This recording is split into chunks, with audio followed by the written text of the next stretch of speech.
మూడో మాట మొదటి సమూయేలు గ్రంథము, మూడో వ్యక్తి ఎవరు? మొదటి సమూయేలు గ్రంథము ఏలీ కుమారుడు. మొదటి సమూయేలు గ్రంథము 2వ అధ్యాయము 12వ వచనం.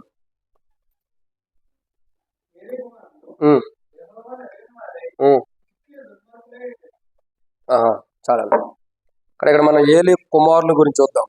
సమయం లేదు కాబట్టి మీరు ఇంటికి వెళ్ళిన తర్వాత మొదటి సమూయేలు గ్రంథం 2వ అధ్యాయం 12వ వచనం కాడి నుంచి దాదాపు చివరి వచ్చిన వరకు కూడా మీరు చదవండి. వాళ్ళ బ్రతుకులు ఏందన్నది బయటకు వచ్చింది.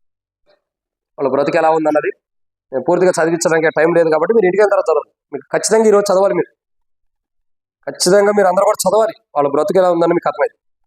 ఆరంభంలో ఏలీ యొక్క కుమారులు ఎలా ఉండాలి?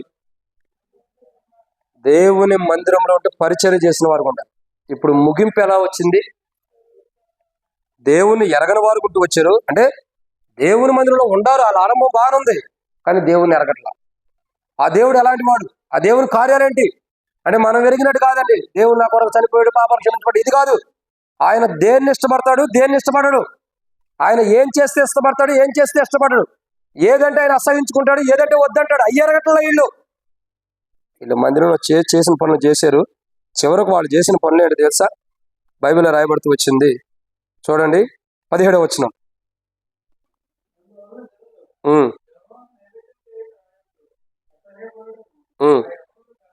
అయ్యారు. మళ్ళీ ఏం చేశారు చూడండి 12వ వచనం, 22వ వచనం. ఏలీ బహు వృద్ధుడాయను, ఇశ్రాయేలుకు తన కుమారులు చేసిన కార్యములని వారు ప్రత్యక్షం గుడారం ద్వారం దగ్గర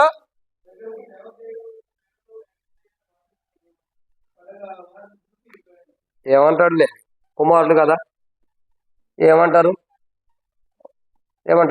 ఏమనరు. మనోళ్ళే కదా, పెట్టేవాడు మనోడైతే అర్థం తినొచ్చు. అంతే కదా ఇక్కడ జరిగేది. ఏలీ కుమారులు ఏం చేస్తున్నారు?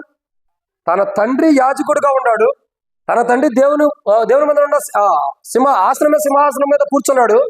తన తండ్రి ఎలాగైతే ప్రజలు ఆశీర్వదిస్తున్నారు అంటారు, అలాంటి అనుభవం ఏది కుమారుడు ఉండి కూడా అసలు ఏ దేవుని మందిరంలో ఉంటారో ఆ దేవుని గురించి తెలవలేకపోయింది. ఆ దేవుడు ఏది ఇష్టపడతాడు, ఏది అసహించుకుంటాడు, ఏది కాదంటాడు అది తెలవలేకపోయింది. అది తెలుసుకోలేదు. ఇంకేం చేస్తున్నారు? ప్రజలు నైవేద్యం అంటే దేవుని మందిరానికి వచ్చి దేవుడిని ఆరాధించడానికి కూడా అసహించుకునే బ్రతికెత్తు వచ్చారు వాళ్ళు. ఇంకేం చేస్తున్నారు? దేవుని మందిరానికి పోయి పరిచర్య చేయడానికి వచ్చిన స్త్రీలతో ఏం చేశారు చెప్పండి? ఏం చేశారు? శయనించడం అంటే వ్యభిచరిస్తూ వస్తున్నారు, పాపం చేస్తున్నారు. పాపం చేస్తూ వస్తున్నారు. వారి బ్రతుకులు చూడండి, వారి జీవితాలు చూడండి. దేవుని మందిరానికి వచ్చినటువంటి స్త్రీలతో వ్యభిచరించి పాపం చేస్తున్న దౌర్భాగ్యపు జీవితం ఏలీ కుమారుల్లో ఉంది. వాళ్ళ అంతం ఎలా ఉందో తెలుసా? దారుణమైన జీవితం. మీరు 3వ అధ్యాయం 4వ అధ్యాయం చదివితే ఏలీ కుమారుల యొక్క బ్రతుకు వాళ్ళ అంతం ఎలా ఉందన్నది మీకు అర్థమైంది. ఏలీ యొక్క కుమారుల యొక్క అంతం ఎలా ఉందో అర్థమవుతూ వచ్చింది. వారి జీవితాలు చూడగా దేవుని ఎరుగిన వారే మిక్కులు దుర్మార్గులు గుంటూ యెహోవాకు నైవేద్యం అందించలేదు ప్రజలు అసహించుకునేదని చేస్తూ వచ్చారు. ఇంకా అవి కాదని కాకుండా యెహోవా సన్నిధిని గొప్ప పాపం చేసిన వారు గుంటూ వచ్చేవారు. వాళ్ళు ఏం చేస్తూ వచ్చారు? మొదట్లో ఎక్కడ ఉన్నారు? దేవుని మందిరంలో దేవుని సన్నిధిలో ఉండేవారు. ఇప్పుడు దేవుని మందిరానికి పరిచయం చేయడానికి వచ్చిన స్త్రీలతో పాపం చేసి గొప్ప పాపం చేశారండి. పాపం చేసి ఏం చేశారు? బహు దారుణమైన జీవితాన్ని పొందుతున్నారు. ఇంకా వాళ్ళు ఏం చేశారు తెలుసా? దేవుని చిత్తం లేకుండా మందసాన్ని కూడా తీసుకెళ్లి బయట పెడతారు. యుద్ధం జరిగేది దేవుని చిత్తం లేదు. దేవుని చిత్తం లేకుండానే మందసం తీసుకెళ్లి బయటకు వెళ్తారు. 10 మంది ఉంటారు, దేవుని మందిరంలో ఉంటారు, దేవుని సంఘంలో ఉంటారు, కానీ మందిరాన్ని 2 ముక్కలు చేసేవాళ్ళు ఉంటారు, సంఘాన్ని 2 ముక్కలు చేసేవాళ్ళు ఉంటారు. అక్కడ వద్దు, ఇక్కడికైనా మనం కూడుకుందాం, ఇచ్చేద్దాం అని చెప్పి దేవుని మందిరంలో ఆత్మీయంగా ఎదుగుతున్న విశ్వాసుల్ని 2గా చీల్చేవాళ్ళు నేటి దినాల్లో మందిరాల్లో సంఘాల్లో బయలుదేరి లేరా? ఇప్పుడు చూడండి ఎన్ని చోట్ల మందిరాల్లో ఉండేవారు 2గా విభజించబడి ఒకే ఊర్లో 2 మందిరాలు ఉన్నాయి. ఒక ఊర్లో అయితే 4 మందిరాలు కూడా ఉంటాయి తెలుసా మీకు? ఒకప్పుడు ఒకటే కుటుంబం ఉండేవారు. విడిపోవడానికి కారణం ఏంటి? వెళ్ళిపోవడానికి కారణం ఏంటి? దేవుని చిత్తాన్ని తెలుసుకోపోవడం. ఏలీ కుమారులు అదే చేస్తూ వచ్చారు. అసలు దేవుని ఎరగని వారు దేవుని చిత్తం ఏం తెలిసింది? ఆ మందసం యొక్క విలువ వాళ్ళకి ఏం తెలిసింది? దేవుని మందసాన్ని తీసుకెళ్లి దేవుని చిత్తం లేకుండా ఆడ తీసుకెళ్లే వాళ్ళు అక్కడ యుద్ధంలో పెట్టడం ద్వారా ఆ దేవుని మందిరం పరిశుద్ధమైన మందసము, దేవుని యొక్క పరిశుద్ధమైన మందసము ఫిలిష్తీయుల యొక్క చేతిలోకి వెళ్ళిపోతుంది. ఏ దేవుని మందిరం అది? దేవుని ప్రజలు గణపరచబడ్డానికి కూడా దేవుని మందసం. ఇప్పుడు ఎక్కడికి వెళ్ళిపోతుంది? ఫిలిష్తీయుల చేతిలోకి వెళ్ళిపోయింది. అసలు నిన్ను ఎవరు తీసుకెళ్ళమన్నాడు మందిరాన్ని? ఆ మందిరం కాదు, మందసాన్ని తీసుకెళ్ళి అక్కడ పెట్టమని ఎవరు చెప్పాడు? నీ సొంత స్వభిలాష కోసం, నీ సొంత కోరికల కోసం, నువ్వు యుద్ధంలో జయం పొందాలని, యుద్ధంలో విజయాన్ని పొందాలని, నీ స్వార్థం కోసం దేవుని చిత్తం లేకుండా దేవుని మందసాన్ని తీసుకెళ్ళి అక్కడ పెట్టావు. అక్కడ మందసం ఏమైంది? అక్కడ ఉన్న మందసం ఏమైపోయింది? ఫిలిష్తీయుల చేతిలోకి వెళ్ళి. దేవుని మందసం ఎవరి దగ్గర ఉండాలండి? దేవుని బిడ్డల దగ్గర ఉండాలి. ఇప్పుడు దేవుని మందసం ఎక్కడ ఉంది? నువ్వు తీసుకెళ్ళి నీ స్వార్థానికి విజయం పొందాలన్న స్వార్థానికి, నీ స్వభిలాషం కోసం, నీ సొంత ఇష్టాలు నెరవేర్చుకోవడం నువ్వు తీసుకెళ్ళి అక్కడ దేవుని మందసాన్ని పెడితే ఏమైంది? ఆ దేవుని మందసం ఫిలిష్తీయుల చేతిలోకి వెళ్ళింది. కారణం ఏంటి? నువ్వు దేవుని స్ఫూర్తిగా ఎరగల. దేవుని గురించి నీకు పూర్తిగా తెలిస్తే దేవుని మందసాన్ని బయట తీసుకెళ్తాను భయపడతావు. నీ స్థాయి ఏంటి, నీ హోదా ఏంటి, నీ పొజిషన్ ఏంటి, దేవుళ్ళు అసలు నువ్వు ఎంత తోడివి అది గుర్తెరుగుతావు. అసలు నువ్వు దేవుళ్ళు ఎంత స్థాయి ఉంది నీకు, దేవుడు నీకు ఎంత హోదా ఇచ్చాడు అది గుర్తెరిగితే చాలు. ఏలీ కుమారులు ఎంత గొప్ప ధన్యత కలిగిన వాళ్ళు, దేవుని ఎరగని వారంట. చివరికి దేవుని మందిరం దగ్గర వచ్చి ప్రజలు నైవేద్యాన్ని అర్పించడానికి కూడా అసహించుకునే జీవితాన్ని జీవించారు. దేవుని మందిరానికి వచ్చిన స్త్రీలతో కూడా వ్యభిచరించాడు, పాపం చేస్తూ వచ్చారు. ఇవన్నీ జాలక దేవుని మందిరాన్ని తీసుకెళ్ళి మళ్ళీ యుద్ధంలో పెడుతూ వచ్చారు దేవుని చిత్తం లేకుండా. ఏం హక్కు ఇచ్చాడు దేవుడు వాళ్ళకి? దేవుని మందిరం దేవుని యొక్క ప్రత్యక్ష గుడారంలో ఉండాలి. దేవుని మందిరాన్ని తీసుకెళ్ళి హక్కు నీకు ఎవడిచ్చాడు? దేవుడు మాట్లాడాడా? నా తండ్రి యాజకుడు కాబట్టి ఏదైనా చేస్తానంటే ఎవడిచ్చాడు నీకు? దేవుడిచ్చాడా నీకు? దేవుడు ఇవ్వకుండా నువ్వు ఎట్లా తీసుకెళ్తావు? నీ తండ్రి యాజకుడే ఉండొచ్చు, కళ్ళు కనపడపోవచ్చు, వృద్ధాప్యులు ఉండొచ్చు, కానీ నువ్వు ఎలా తీసుకెళ్తావు? నీకు ఏ అధికారం దేవుడు ఇచ్చాడు? అందుకే ఏలీ కుమారుడు దారుణమైన మరణం పొందాడు. ఎలాంటి మరణం? దారుణమైన మరణం. అయ్యా మందసం తీసుకెళ్ళకూడదయ్యా, మందసం తీసుకెళ్తే మనకు నష్టం జరిగింది, దేవుడు చెబితేనే తీసుకెళ్ళాలి, లేకపోతే తీసుకెళ్ళకూడదని గద్దించలా ఏలియా. క్షమించిన ఏలియా కాదు, ఏలి గద్దించలా తన కుమారుల్ని సమర్థించాడు. తన కుమారులు చేస్తున్న పాపం దేవుని కోపం తెప్పించినట్టు, ప్రజలు అసహించుకునేటట్టు చేస్తున్న పాపానికి సపోర్ట్ పూనుకున్నాడు, సపోర్ట్గా నిలబడ్డాడు. నువ్వు చేయి, నీకెందుకు, నేను ఉండాలన్నాడు. పైకే గద్దెస్తున్నాడు. అమ్మో మనుషుడు పాపం చేస్తే దేవుడు తీర్పు తీస్తాడు, కానీ దేవుని దృష్టిలో మనం తప్పు చేస్తే దేవుడు ఎట్లా అంటాడని పై మాటలు చెప్పాడు. ఆ పై మాటలు వీళ్ళు వినలేదు కాబట్టి చివరికి ఏమయ్యారు? యుద్ధంలో ఏలీ కుమారులు ఇద్దరు కూడా ఒకే రోజు చచ్చిపోయారు. ఏలీ కుమారులు చనిపోయారు ఒకే రోజు. అదే రోజు ఏలీ కూడా చచ్చిపోయాడు. ఎట్లా చచ్చిపోయాడు? ఒక గడప ఉందండి, ఇక్కడ గడప ఉంది, మందిరానికి గడప పెడతాం సహజంగా, ద్వారం. ఆ గడప ఎంత హైట్ ఉండిద్ది? సహజంగా ఎంత హైట్ ఉండిద్దా? కొన్ని 3 అడుగులు అన్న ఉండిద్దా? ఎంత ఉండిద్ది మీ అంచనా ప్రకారం? మహా అయితే 1 ఫీట్ ఉండొచ్చాం. బాగా గొప్ప రాజులు పెట్టుకుంటే, లేదా 1.5 ఫీట్. 1 ఫీటున్నర అడుగు మీద కూర్చున్న వాడు కింద పడి చచ్చిపోయాడు అంటే ఎవడన్నా నమ్మొచ్చా? అదే దేవుని ఉగ్రత అంటే. నీ కుమారులు చేసిన తప్పు, వాళ్ళు వ్యభిచరించే జీవితం, వాళ్ళు రహస్యంగా వేరే వాళ్ళతో అక్రమంగా ఫోన్లు మాట్లాడుకుంటూ వాళ్ళు చేస్తున్న తప్పుకు నువ్వు పూనుకున్నావు కాబట్టి, నీ కుమారులు చేసిన తప్పుని బట్టి నువ్వు చేస్తున్నావు, నీ పిల్లలు కూడా చచ్చారు. అదే ఏలీతో దేవుడు చెప్తాడు. అందుకే ఏలీ చేసిన తప్పుని బట్టి 2వ అధ్యాయం ఏలీ దేవుని మందిరంలో ఉంటాడు. 3వ అధ్యాయంకి వచ్చేసరికి ఏలీతో దేవుడు మాట్లాడుతూ ఆపేశాడు. అందుకే సమూయేలుతో దేవుడు మాట్లాడుతుంటే సమూయేలు ఏలీ దగ్గరికి అంటాడు, ఏలీని వాడా, నన్ను పిలిచామంటే నేను పిల్లల.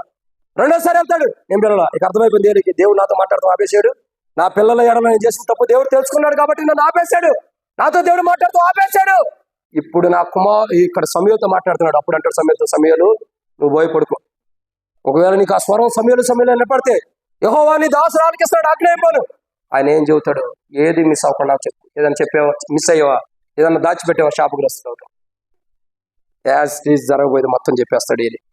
సమూయేలు ఏలీకి ఏమైంది? ఏలీ బ్రతుకు ఏమైంది? దేవుని మందిరంలో ఆసనం మీద కూర్చోవలసిన వాడు గడప మీద నుండి పడి చచ్చిపోయాడంట. అది వింటానికి విచిత్రం కదా, విడ్డూరం కాలేదు, కానీ అది వాస్తవం. అదే రోజు ఏలీ కుమారులు కూడా చచ్చిపోయారు. ఒక్కరోజే తండ్రి కుమారులు చచ్చిపోయారు. ఏలీ యొక్క కోడలు డెలివరీ అయ్యి తను ఆ డెలివరీ అయినప్పుడు ఒక బిడ్డను కన్నిద్ది దుఃఖంతో. మామ చచ్చిపోయాడని తెలిసినప్పుడు డెలివరీ అయిపోయింది. భర్తలు చనిపోయారు అన్న సమయంలో భర్తలు చనిపోయారు అనగానే డెలివరీ అయ్యి ఆమె తన కుమారుడు పుట్టినప్పుడు ఒక మాట అనేది, మందసం ఫిలిష్తీయుల చేతిలో పట్టబడింది కాబట్టి దేవుని మహిమ ఇశ్రాయేలు నుండి వెడిపోయాను. దానికి ఏమని పేరు పెట్టింది తన కుమారుడికి ఏకాబోధ అని పేరు పెట్టింది. దేవుని మహిమ వెళ్ళిపోయింది. ఈరోజు నువ్వు బాగుండవు. క్రైస్తవ జీవితం, విశ్వాస జీవితం, ఆత్మీయ జీవితం, ప్రార్థన జీవితం అన్ని బాగుంటాయి అనుకుంటున్నావు. దేవుని మహిమ నేను విడిచిపెట్టి వెళ్ళిపోయింది. ఇంకా నీకు అర్థం కావట్లా. నేను ఆత్మీయుని, ఆత్మీయురాలివి, విశ్వాస జీవితంలో ఉన్నవారిని, ఆత్మాసారంగా ఎదుగుతున్న వారిని నువ్వు అనుకుంటున్నావు. దేవుని మహిమ నేను విడిచి వెళ్ళిపోయింది. ఎందుకంటే నీ జీవితం బాగలా. దేవుణ్ణి ఎరగని స్థితిలో ఉండవు. రక్షణ మార్మోస్ బాప్తిసం పొందినంటే దేవుని ఎరుగుతాం అని కాదు. ఆయన గుణలక్షణం నువ్వు ఎరగని స్థితిలో ఉండవు. ఆయన ఎవరో తెలుసుకోలేని స్థితిలో ఉండవు. దేవుని సన్నిధిలో చేసిన పాపం, దేవుని మందిరంలో చేసిన పాపము వెంటాడుతుంది. దేవుడు అసహించుకునేటట్టు ఉంది. నీ ఏలి కుమారుడు ముగింపు ఎలా ఉంది? దేవుడు అసహించుకునేటట్టు. అందుకని ఏమైంది? ఏలి కుమారుడు ఒక్కరోజే ఏలి కుమారుడు ఏమైంది? ఒక్కరోజు ఏలి చచ్చిపోయాడు. ఏలి కుమారుడు కూడా చనిపోయారు. ఏకాబోధు కుమారుడు గుర్తు వచ్చాడు. మనం ఎప్పుడు కూడా మన పిల్లలు తప్పు చేస్తుంటే దాన్ని సమర్థించదు. నా కుమారుడు కదా, నా కుమార్తె కదా అని సమర్థించేవా? ఆ సమర్థించేదే దేవుని దృష్టిలో తప్పుగా ఉంది. అదే ఒక రోజు నీకు నాశనాన్ని తీసుకొస్తుంది. సంవత్సరం మొదట్లో ఎలా ఉండదు, చివరిలో ఎలా ఉంది? ఏలి కుమారులు వెళ్ళి దుర్మార్గులుగా, మిక్కిలి దుర్మార్గులుగా ఉంటే దేవుని శాపాన్ని తెచ్చుకుంటాం. అలా వద్దు, అలా ఉండకూడదు, అలా నష్టం తెచ్చుకోకూడదనే తన కుమారుడైన యేసు ప్రభువు యొక్క దేహం, రక్తం మన మధ్యలో సమీపం వచ్చాడు దేవుడు. ఎన్నమాట ఇది? 4వ విషయం చూడండి. 2వ సమూయేలు గ్రంథం 16వ అధ్యాయం. ఇంకా మీరు ఏలి కుమారుల గురించి చూడాలంటే 1వ సమూయేలు గ్రంథం 4వ అధ్యాయం 11వ వచనంలో ఉంది. వాళ్ళు ఎట చచ్చిపోయారు అన్నారు. 1వ సమూయేలు గ్రంథం 4:11లో కూడా వాళ్ళు ఎట చచ్చిపోయారు. ఇక్కడ అవన్నీ జాగ్రత్త కలిగి ఉన్నాం. ఇక 4వ మాట 2వ సమూయేలు గ్రంథం 16వ అధ్యాయం. 2వ సమూయేలు గ్రంథము 16వ అధ్యాయం 11వ వచనం. 3వ వ్యక్తి ఎవరు? అబ్షాలోము. చదవండి.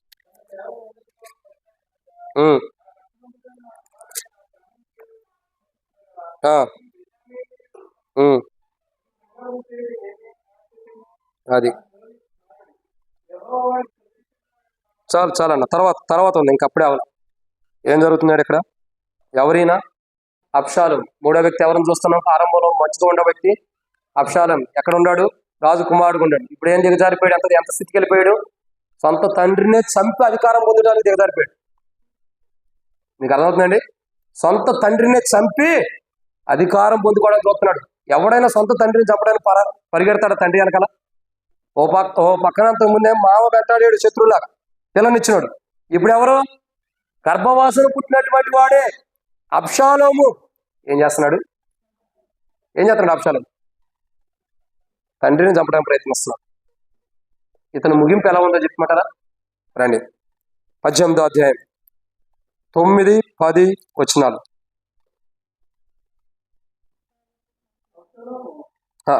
చదవండి.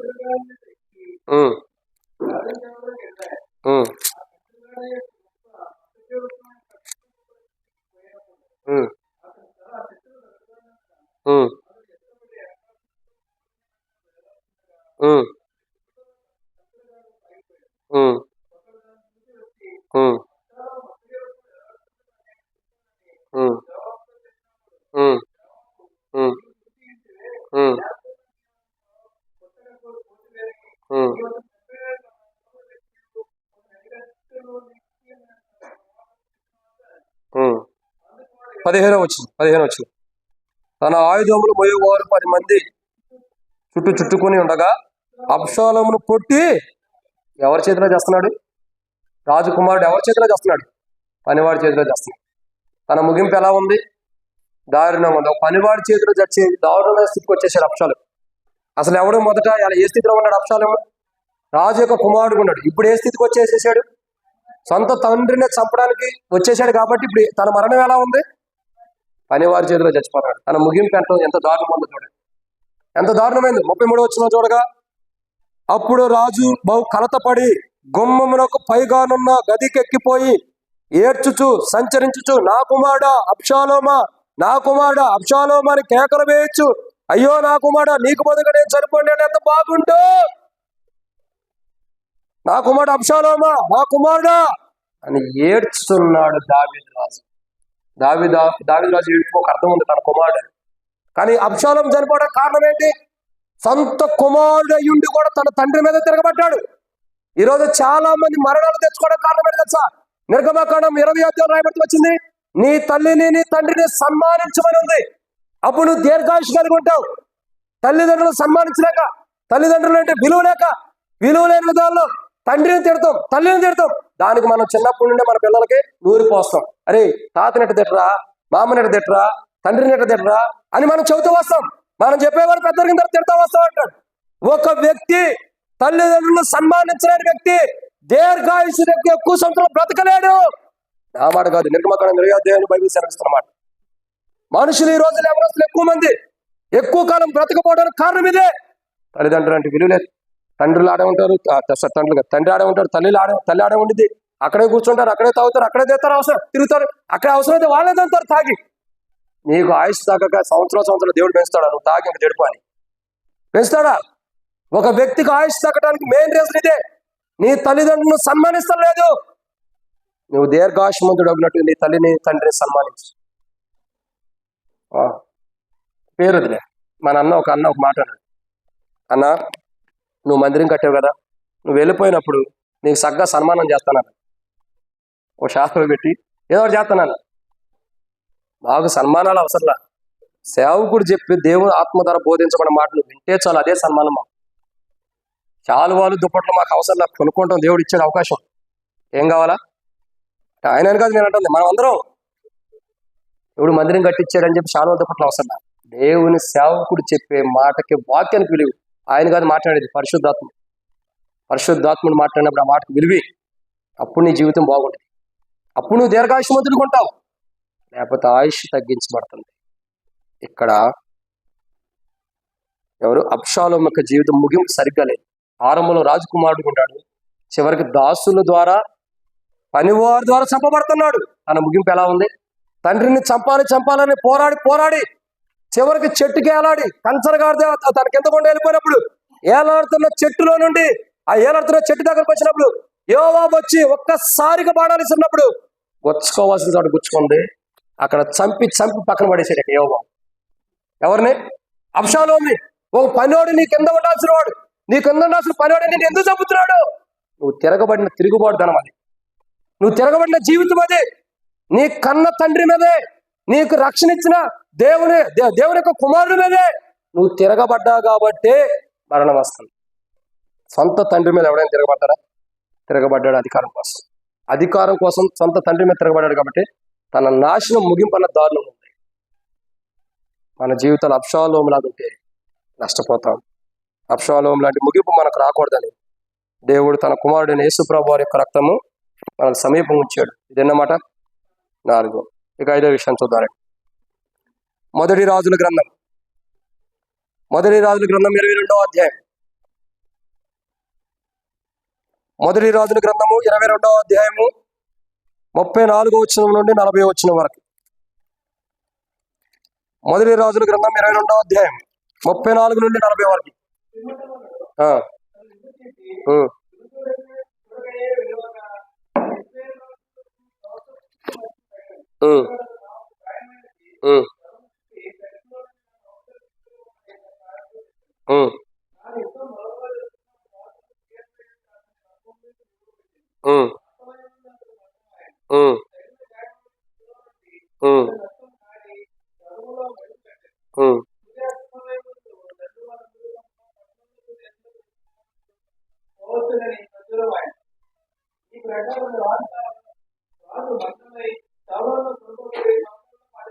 అయిపోయాడు.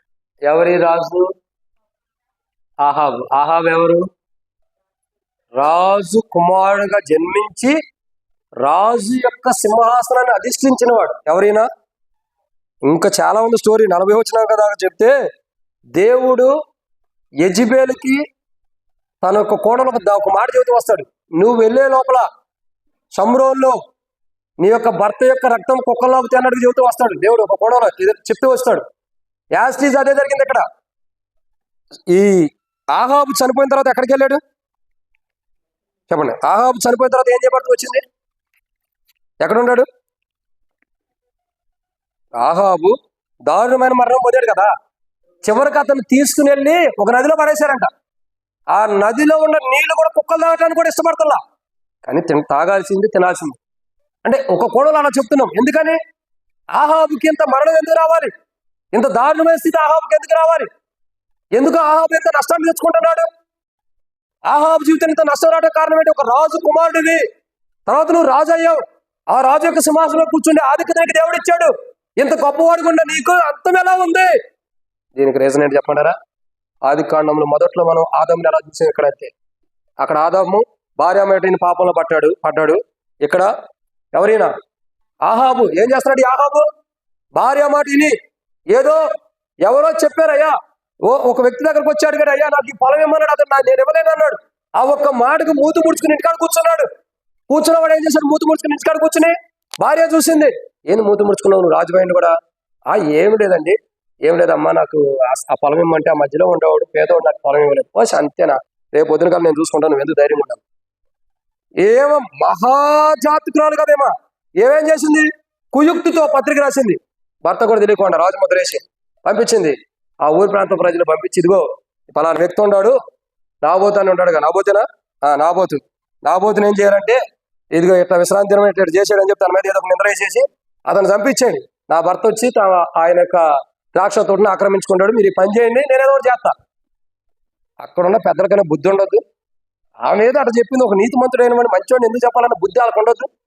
అక్కడ చూడండి, దారుణమైన మాట ఏమంటుంది చూసారా? చూడండి 40వ వచనం, క్షమించండి 40వ వచనం కాదు, అక్కడ ఈయన చంపిన విధానం తర్వాత, ఈయన చేసినటువంటి తప్పుల తర్వాత కూడా చాలా విషయాలు దేవుడు మాట్లాడుతూ వస్తాడు. 11వ వచనం 21వ అధ్యాయం, అతని పట్టణపు పెద్దలను, పట్టణం మందు నివసించు సామంతులను యెజెబెలు తమకు పంపిన తాకీదు ప్రకారం జరిగించిరి. ఏం చేశారండి? ఒక స్త్రీ చెప్పిన ప్రకారం చేయటం ద్వారా ఏమైంది? ఇప్పుడు తన భర్తకే నష్టం తెచ్చుకుంది. తన భర్త ప్రాణాలే కోల్పోతూ వచ్చింది. కారణం ఏంటి? భార్య మాట విన్నాడు. ఎవరు విన్నారు? నాబోలా? ఆహాబు భార్య మాట విన్నాడు. మొదట్లో ఎలా ఉన్నాడు? రాజు తర్వాత రాజు కుమారుడు ఉండి రాజు యొక్క సింహాసనం అధిష్ఠించాడు. అధిష్ఠించిన వాడు ప్రజలు ఎలా చూసుకోవాలా? చక్కగా చూసుకోవాలి. కానీ ఎవడో ఏదో పొలం ఇవ్వలేదని మొహం ముడుచుకుని ఇంట్లో కూర్చోవడం ద్వారా భార్య అధికారం తీసుకుంది. ఒక రాజు చేయాల్సిన అధికారం భార్య తీసుకుని ఏం చేసింది? నాబోతుని చంపించేసింది. అంతే కదా?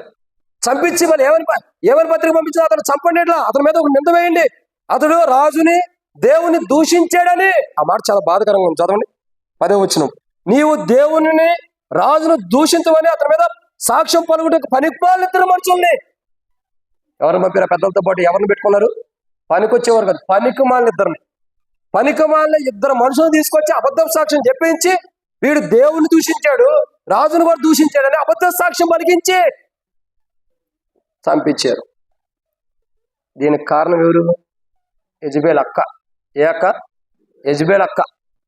భర్త క్షేమం మొహం మార్చుకున్నాడని మొహంలో సంతోషాన్ని చూడటానికి ఒక నిండు ప్రాణాన్ని తీసేసింది. మళ్ళీ ఏం చెప్పింది ఏంటి తెలుసు? ఈ మాట పట్టుబడింది మేము దేవుని దృష్టిలో. ఏమని చెప్పింది? దేవుణ్ణి రాజును నువ్వు దూషించావు. సరే, రాజును దూషించాడంటే సెకండ్ ఆప్షన్. ఇక్కడ ఏమన్నా చెప్పిందామా? పత్రికలో ఏమని రాసింది? నువ్వు దేవుణ్ణి దూషించావు. ఆ మాట ఉందా లేదా? ఇది దేవుడు పట్టుకున్నాడు. అసలు నేను నన్ను దూషించుకోకుండా దూషించాడని పత్రిక ఎలా రాపిస్తావు నువ్వు? అతను నన్ను దూషించాడు కదా, నువ్వు ఎలా దూషించాడని చెబుతావు అని ఆ దేవుడు చూసి, నీ భార్య మాట నువ్వు విన్నావు కాబట్టి నీకు మరణం తప్పదు, ఎట్లా రావాలి అట్లా వచ్చిందని చెప్పని కుక్క సాగు చచ్చేదాడు చచ్చిపోయాడు. ఎవరు? తన భర్త కుక్క సాగు చావడానికి ఎవరు కారణం? ఎవరు? యెజెబెలు.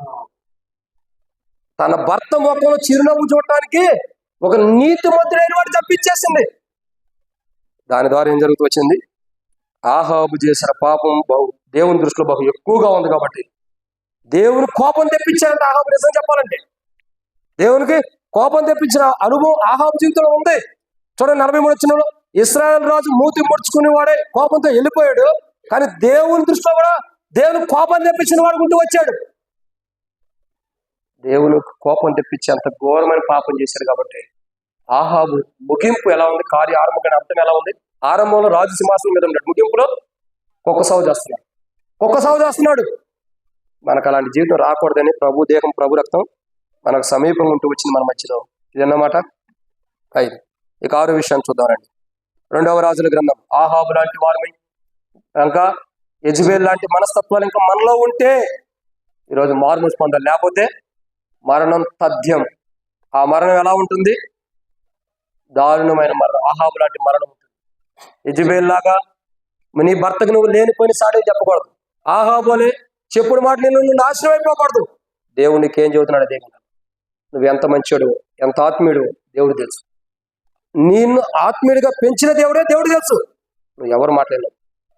లోపల ఒక మాట అంటారు, మన కళ్ళే మనల్ని మోసం చేస్తాయి.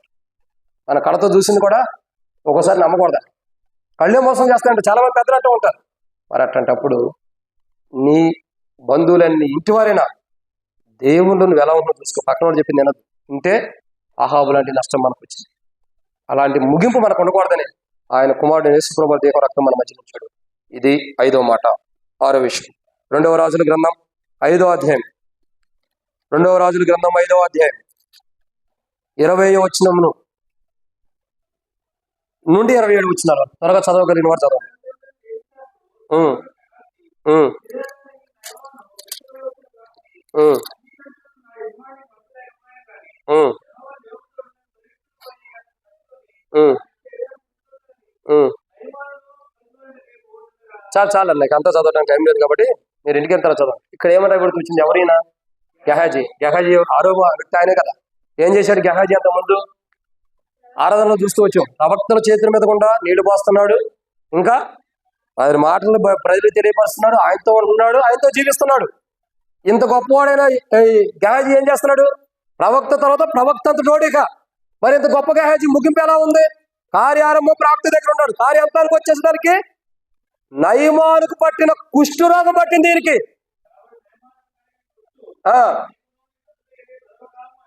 అది నువ్వు నీ సర్వకాలం నీ సంతానం ఉన్నంత వరకు కూడా, నీ సంతానం ఉన్నంత కాలం కూడా కుష్ఠరోగం నీ కుటుంబాల్లో నీ జీవితంలో ఉండిద్ది. అర్థమవుతుందండి? ఇక కంప్లీట్ గా నీ సంతానానికి వచ్చేసింది ఆ కుష్ఠరోగం. ఒక్కడ నయమానుకు పోయిన కుష్ఠరోగం గెహాజీ డబ్బాసిని బట్టి, ఇంకా వస్త్ర మీద ఆశను బట్టి చూడండి, గెహాజీ అబద్ధపు జీవితాన్ని బట్టి కానీ, ధనము కానీ, వస్త్రము కానీ, ఆస్తిని సంపాదించుకోవడానికి ప్రవక్త దగ్గర నుండి ఉండే ధన్యతను పోగొట్టుకుని వాటి కొరకు ప్రయాసపడి వెళ్ళాడు. కాబట్టి ఇప్పుడు గెహాజీ ముగింపు ఎలా ఉంటుంది? కుష్ఠరోగంతో ముగిస్తున్నాడు. కుష్ఠరోగంతో. ఇంకొక చక్కటి మాట ఎలీషా ఒక మాట అంటాడు, ఇది సమయమా? ఏమన్నాడు? అంతటి ఎలీషా వారితో, ఆ మనుషుడు తన రథము దిగి, నా మనసు నీతో కూడా రాలేదా? చాలా ఆపండి. నువ్వు మాంత్రికుల దగ్గరికి వెళ్ళినప్పుడు ఆత్మ నీతో రాలేదా? నువ్వు దెయ్యాలు పట్టినోడు వదిలించడానికి వెళ్ళిన మాంత్రికుడికి, లేదా ఒక రకరకాలైన వింత పూజలు చేసే వాళ్ళ దగ్గరికి వెళ్ళినప్పుడు ఆత్మ రాలేదు నీతో? వచ్చింది. నువ్వు ఏ మాంత్రికుడి దగ్గరికి వెళ్ళావో కూడా నాకు తెలుసు, ఏ దెయ్యం కోసం వెళ్ళావో కూడా నాకు తెలుసు. ఎలీషా ఆత్మ ఎలా వెళ్తూ వచ్చిందో నువ్వు చేసిన తప్పు కూడా దేవుడు తెలుసు. ఎలీషా ఆత్మ గెహాజీతో పాటు వెళ్ళి గెహాజీ చేస్తున్న తప్పును చూసింది, ఆ పొరపాటును చూసింది, ఆ పాపాన్ని చూసింది. తద్వారా ఎలీషా చెబుతున్నాడు కదా, ఇది సమయమా? ఇంకొక యాజకుడి దగ్గర ఉండేవాడు ఎలా ఉండాలా? కరెక్ట్గా ఉండాలి. ఏమన్నాడు తెలుసా? గెహాజీని అడుగుతాడు. గెహాజీ ఎలీషా అడుగుతాడు, ఎక్కడికి వెళ్ళావు? మనసు తెలుసుకోవడానికి నిజం చెబుతాడేమోనని. ఒకవేళ పశ్చాత్తాపడితే క్షమించాలని మనస్తత్వం మీద అడుగుతాడు. ఎక్కడికి వెళ్ళా? నేను ఎక్కడికి వెళ్ళాను ప్రభు, ఏడే ఉండ కదా, ఏడేడే తిరుగుతున్నా, నీకు కనబడలేదు, ఏడే ఉండ. అవును, ఆయనకు మస్కు వచ్చింది, కళ్ళజోడు కావాలి ఎలీషాకి, నువ్వు ఎత్తుకెళ్ళి. ఆయన నీతో తన ఆత్మ వచ్చిందని చెబుతాడు, అది గుర్తెరుగు. నేను ఏడ ఉన్నానని చెబితే కుదరదు, అబద్ధం. నీతో పాటు నా ఆత్మ రాలేదా? ఆ నయమాను అతను రథము దిగి నీ దగ్గరకు వచ్చి నేను కలుసుకున్నప్పుడు, నువ్వు చెప్పిన మాటలు అతను నీకు ఇచ్చినప్పుడు, వస్త్రాలు కానీ ఏమేమి ఇచ్చాడు అవన్నీ నాకు తెలీదా? బంగారం ఇచ్చినప్పుడు నువ్వు తీసుకొచ్చి ఇంట్లో పెట్టింది నాకు తెలీదా? మళ్ళీ ఎక్కడికి వచ్చి నేను ఎక్కడ బాగాలేదు అబద్ధం పడతావా? నయమానికి గతి పట్టింది అంత గతి నీకొక్కడికే కాదు, నీ కుటుంబం మొత్తానికి బట్టి తరతరాలు. ఇదే నీ శాపం. ఎంత దారుణమైన ముగింపు ఉందో చూడండి. నయమాన్ క్షమించండి, గెహాజీ ఎంత దారుణమైన ముగింపు చూడండి. 5వ అధ్యాయంలో గెహాజీ యొక్క జీవితం చూడగా, 5వ అధ్యాయం మనం చూడగా, అతడు నయమాను కలిగిన కుష్ఠరోగం కలిగి అట్లాగే ఉన్నాడు. మళ్ళా చూడండి, గెహాజీ యొక్క జీవితం 8వ అధ్యాయం 5వ వచనం చూడగా, 2వ రాజుల గ్రంథం 8వ అధ్యాయం 5వ వచనంలో చూడగా, అతడు ఒక మృతునికి ప్రాణం తిరిగి రప్పించిన సంగతి వాడు రాజులకు తెలియజెప్పగా ఎలీషా బ్రతికుండే ఆ బిడ్డను తన తల్లిని తీసుకొచ్చి ఏం చెప్పాలో చెప్పేస్తున్నాడు. ఏం బిడ్డను ఒకప్పుడు చనిపోయినప్పుడు ఎలీషా ఇలా చేశాడు అని చెప్పాడు. ఇక ఆ తర్వాత గెహాజీ గురించి రాయబడ. అసలు అతను ఎట్ట చచ్చిపోయాడు కూడా లేదు ఇక్కడ చెప్పాలంటే, నాకు తెలిసినంత వరకు ఉంది అక్కడ.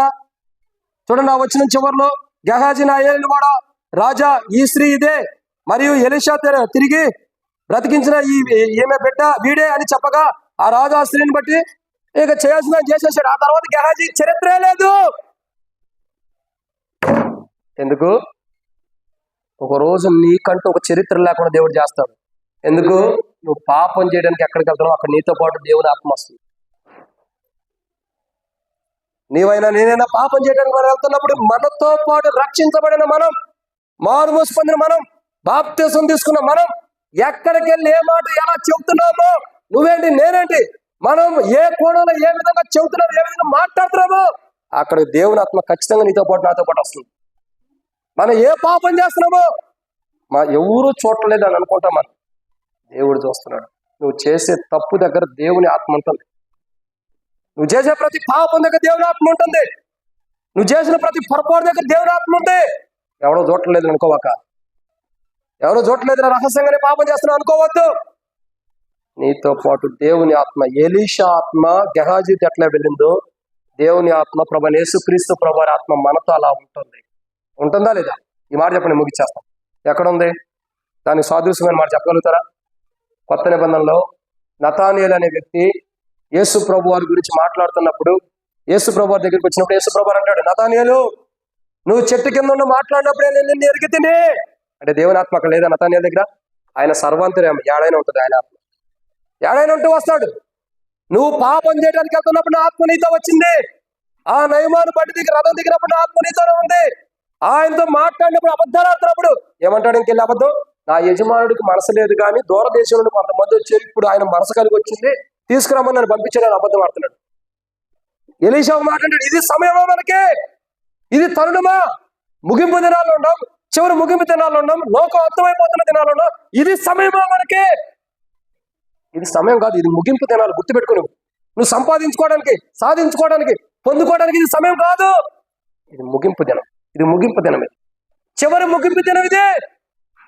ఇంకా నువ్వు సంపాదించుకునే సమయం ఉందనుకుంటున్నావా? గెహాజీ అర్థం చేసుకోవాలన్నప్పుడు ఏం మాట్లాడతారు చక్కగా. ఇప్పుడు చూడండి, గెహాజీకి వస్త్రాలు నయమాన్ ద్వారా ఇవ్వబడిన వస్త్రాలు ఉన్నాయి, ధనం ఉంది, బంగారం ఉండొచ్చు. కానీ అవి దేనికి పనిచేస్తున్నాయి? గెహాజీ కూడా రోగం పోగొడుతున్నాయా? మన బ్రతుకులు, మన జీవితాలు కూడా అట్లా ఉంటాయి. దేవుని దగ్గర నుంచి మనం పాపం చేయడానికి వెళ్ళి దేవుని ఆత్మను కోల్పోతే, పరిశుద్ధాత్మను దుఃఖపరిస్తే దేవుని ఆత్మ మనతో వచ్చి సాక్ష్యం ఇచ్చిద్ది. ఆ తర్వాత మనం చేసిన పాపాలు, మనం సంపాదించుకున్న సంపాదన అంతా కూడా మనకు అక్కడికి రాదు. గెహాజీకి అక్కడికి రానప్పుడు నీకెక్కడి నుంచి వచ్చింది? గెహాజీ రోగాన్ని తీసేటప్పుడు నీ ఆత్మ పరలోకానికి ఆడ తీసుకెళ్ళింది. ధనవంతులు పరలోక రాజ్యం ప్రవేశించిన అసంభవం. వెళ్తాం. గుర్తుపెట్టుకోండి, జీవితం ఇంపార్టెంట్. ఈరోజు దేవుడు మాట్లాడుతున్నప్పుడే సరి చేసుకోవాలి. నీవైనా నేనైనా ఎక్కడ తప్పు చేయడానికి వెళ్తాము, ఎక్కడికి వెళ్ళినా మనతో దేవుని ఆత్మ ఉండాలి. గుర్తుపెట్టుకో, నువ్వు మాట్లాడే అబద్ధం దేవుడు వింటున్నాడు, నువ్వు చేసే తప్పుని దేవుడు వింటున్నాడు, నువ్వు చేసే పాపాన్ని దేవుడు వింటున్నాడు. దేవుడు వింటున్నాడు, చూస్తున్నాడు కూడా. నువ్వు చేసే ప్రతి పొరపాటు దేవుడు చూస్తున్నాడు. ఎవరో చూడటం లేదని నువ్వు అనుకుంటున్నావు. నీతో పాటు ఆయన ఆత్మను పంపిస్తున్నాడు. నువ్వు ఎక్కడికి వెళ్తున్నావు? ఆ బైబిల్ ఉంది, దేవుని యొక్క 7 నేత్రాలు లోకమంతటా సంచారం చేస్తుంది అంట. ఎక్కడేం జరుగుతుంది? సీసీ కెమెరాలు ఇప్పుడు వచ్చినాయి. గత దినాల్లో సీసీ కెమెరాలు వచ్చినాయి. సృష్టి ఆరంభంలోనే దేవుడు తన కెమెరాలను పెట్టేసి 7 నేత్రాలు భూమి అన్నంతటా సంచారం చేస్తున్నాయి. ఎవడో తప్పించుకోవడానికి అవకాశం లేదు. అంతటను ఆయన చేతి కింద పట్టుబడిపోతారు ఖచ్చితంగా. వద్దు, అంతదాకా మనం తెచ్చుకోవద్దు. అలా దేవుని ఆత్మ మనతో వచ్చినప్పుడు మనం ఎన్ని పాపాలు చేస్తాం ఆత్మ చూసింది కాబట్టి ఈరోజు మనం సరి చేసుకోవడానికి ఒక అవకాశం ఇస్తుంది. గెహాజీ సంపాదించుకొని ప్రవక్త దగ్గర ఉండే ధన్యతను పోగొట్టుకున్నాడు, కుష్ఠరోగాన్ని తెచ్చుకున్నాడు. మనం కూడా దేవుని రాజ్యం నుండి ధన్యతను పోగొట్టుకుని నరకాన్ని తెచ్చుకోవద్దు. మనం అలా ఉండకూడదు. అలా బ్రతుకులు మన జీవితాలు, గెహాజీ లాంటి జీవితాలు మారటం కొరకు యేసు ప్రభువారు శరీరం రక్తం మన సాదృశ్యంగా ఉంది. సరి చేసుకుందాం. ఇది 6. 7వ మాట అపోస్తలుల కార్యములు 5వ అధ్యాయం. అపోస్తలుల కార్యములు 5వ అధ్యాయం 7వ వ్యక్తి 3, 4, 9 వచనాలు. అపోస్తలుల కార్యములు 5వ అధ్యాయము 3వ వచనము, 4వ వచనం మరియు 9వ వచనం. అననీయ, నీ భూమి వెనలో కొంత దాచుకొని పరిశుద్ధాత్మను మోసపుచ్చుటకు ఉమ్, ఉమ్,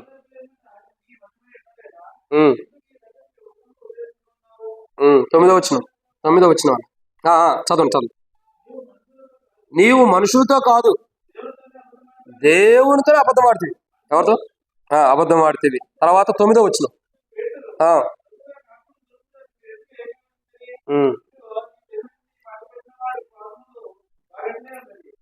చాలు. కాబట్టి మొదట్లో అనన్య, సఫీరా, అంతే కదా. వాళ్ళు ఎలాంటి వారు? ఆరంభంలో వాళ్ళు ఎలా ఉండరు? ఆస్తికర్తలుగా దేవుని చిత్తాన్ని బట్టి చేయబడ్డారు. వారి ముగింపు ఎలా ఉందో తెలుసా? వారి అంతం ఎలా ఉందో తెలుసా? వారి జీవితాల్లో ఫస్ట్ పరిశుద్ధాత్మను మోసపరిచే హృదయం కలిగి ఉండాలి. 2 దేవునితోనే అబద్ధమాడేది. 3 వారి జీవితం అబద్ధమాడే జీవితం ఉంది. ప్రభు యొక్క ఆత్మను ఏం చేశారు వాళ్ళు? చూడండి, ప్రభు యొక్క ఆత్మను ఏం చేశారు? ఆత్మను శోధించినటువంటి వాళ్ళు. శోధించడానికి భార్యాభర్తలు ఏకమైపోయారు. దేవుని ఆత్మని శోధించడానికి భార్యాభర్తలు ఇద్దరు ఏకమై శోధిస్తున్నారు దేవుని ఆత్మని. విడివిడగా కాదు, మళ్ళీ ఏకత్వం కలిగిన దేవుడు జతపరిచిన వాటిని విడదీయకూడదు కదా. కాబట్టి ఆ కోణలు వీళ్ళిద్దరు విడిపోకుండా ఏకత్వం కలిగి ఇద్దరు ఏక మనసుతో దేవుని ఆత్మను శోధిస్తున్నారట. ఎంత దారుణమైన జీవితం గమనించి. నిన్ను దేవుడు ప్రేమించి ఆస్తికర్తలుగా చేస్తే నువ్వు చేస్తున్న పని ఏంటి? ఏం పని చేస్తున్నావు? అననీయ, సఫీరా చేస్తుంది ఆత్మను మోసపరుస్తున్నారంట. పరిశుద్ధాత్మను మోసం చేసిన జీవితం జీవిస్తూ హృదయంలో అలా ప్రేరేపణ కలిగి దేవునితోనే అబద్ధం ఆడతారంట. నిన్ను ఆస్తికర్తలుగా చేసిన దేవునితోనే నువ్వేం చెప్తున్నావు? అబద్ధం ఆడుతున్నావు. ఇది నీకు తగిన జీవితమేనా?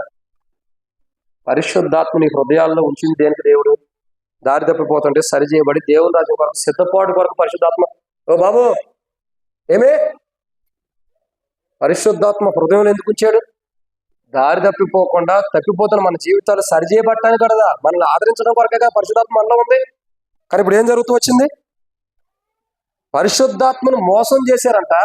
ఇంకేం చేశారు? దేవుని ఎదుటే అబద్ధం ఆడుతున్నారు. దేవుని అబద్ధికంగా చేస్తున్నారు. దేవుని ఎదుట అబద్ధం ఆడుతున్నారు. అబద్ధికం కాదు, అబద్ధం ఆడుతున్నారు. ప్రభు యొక్క ఆత్మను ఏం చేస్తున్నారు? శోధిస్తున్నారంటే. నిన్ను ఆస్తికర్తగా దేవుడు చేస్తే నువ్వు దేవుడు చేసే పనులు ఇయ్యాలి.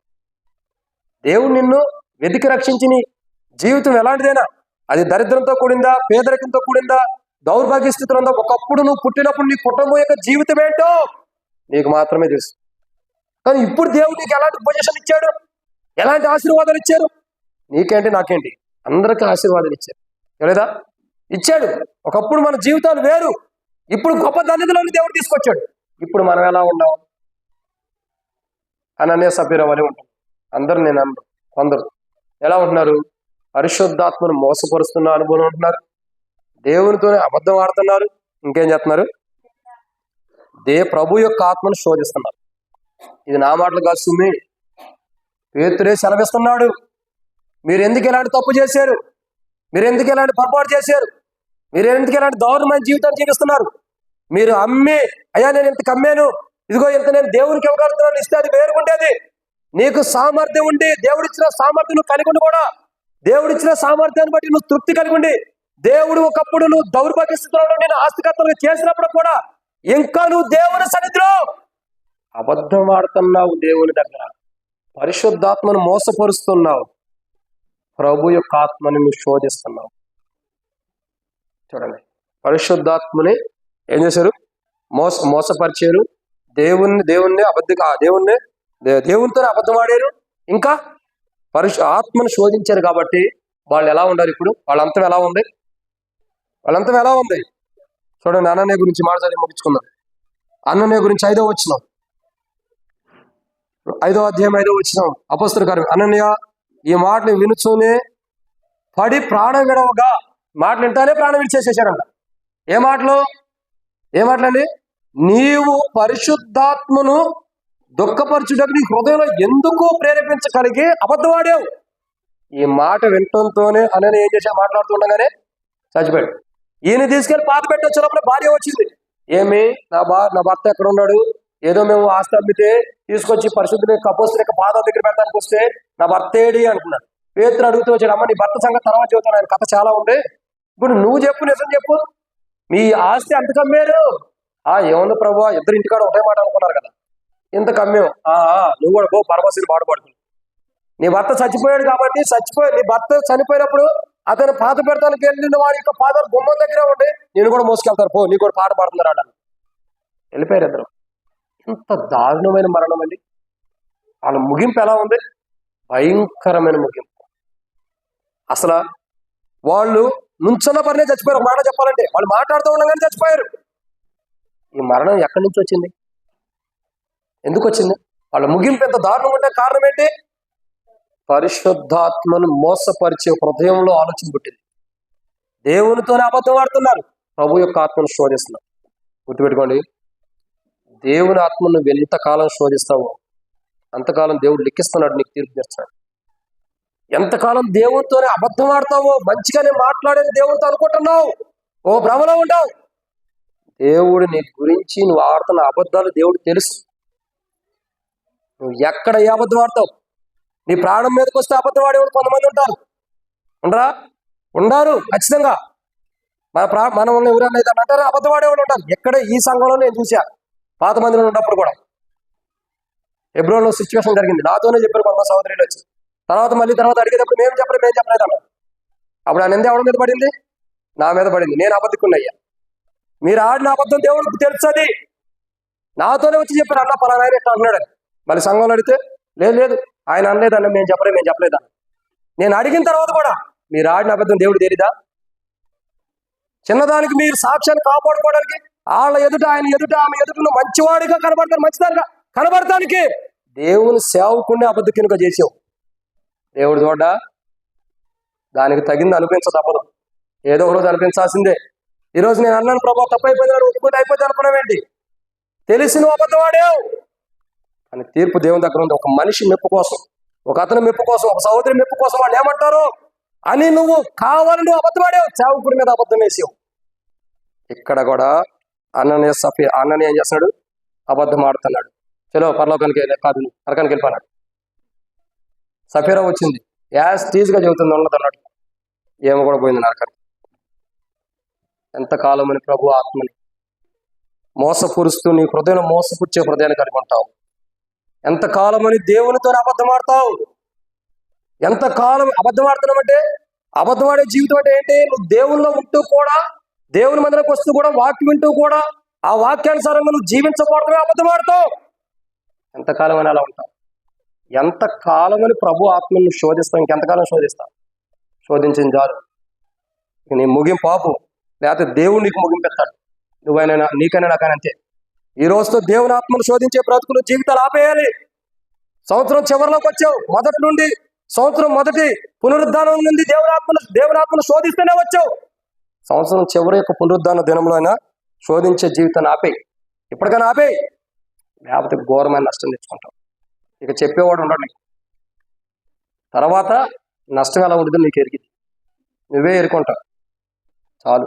ఇప్పటివరకు దేవుని ఆత్మను శోధించి పరిశుద్ధాత్మని మోసపుచ్చినట్టు మన హృదయంలో సంవత్సరం మొదటి ఆదివారం నుండి ఇప్పటి వరకు మనం జీవించిన జీవితం, దేవునితో అబద్ధమాడిన జీవితాలు చాలు. వద్దు, బ్రతుకొద్దు.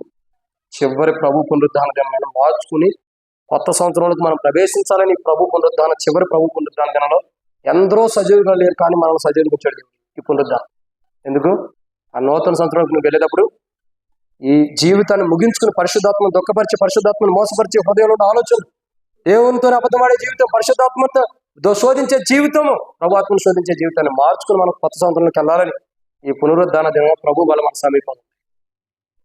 ఈరోజు జీవితం మార్చుకోకపోతే ఒక సేవకుడని, ఒక సంఘ పెద్దని, పరిచారకుడని, యవనస్తుడని, యవనస్తురాలని, సండే స్కూల్ పిల్లలు, టీచర్స్ అని ఎవరైనా లేదు, మనం సరి చేసుకోకపోతే అందరం కట్టకట్టుకుపోయేది నరకానికి. బలంలో పాల్గొని సరి చేసుకోవడం ఇంపార్టెంట్. నేనేం ఆత్మను దుఃఖపరిచాను నాకు తెలుసు, నువ్వేం దుఃఖపరిచేవు, దేవుని ఆత్మని ఎలా శోధించావు నీకు తెలుసు.